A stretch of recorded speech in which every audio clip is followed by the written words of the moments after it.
لأجاريهم قلت السلام علیکم۔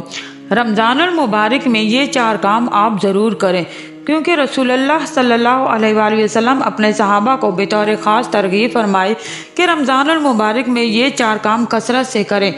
ویسے تو ہم رمضان المبارک میں عبادات کی کثرت کرتے ہیں، جیسے تراویح پڑھنا، نوافل نماز پڑھنا، تسبیحات کرنا، جہاں ہم دیگر عبادات کا اچھے سے اہتمام کرتے ہیں۔ میری گزارش ہے کہ آپ یہ 4 کام اس رمضان المبارک میں ضرور کریں، کیونکہ یہ حدیث مبارکہ سے ثابت ہے۔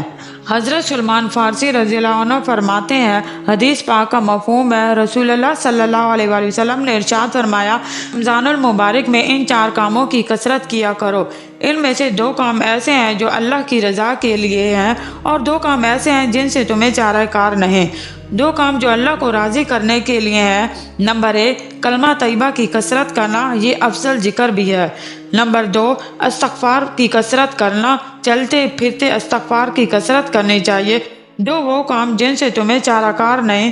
نمبر 1، جنت کی طلب کرنا، اللہ سے جنت مانگنا۔ جب بھی دعا کریں، دعا میں جنت الفردوس کی طلب کریں۔ نماز کے بعد، تراویح کے بعد، تسبیحات کے بعد، نوافل کے بعد جب بھی دعا کریں، اللہ پاک سے کثرت سے جنت مانگے۔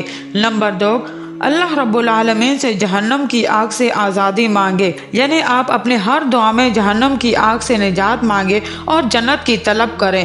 اللہ پاک ہمیں جہنم کی آگ سے بچائے۔ مجھے اپنی دعاؤں میں یاد رکھیے گا۔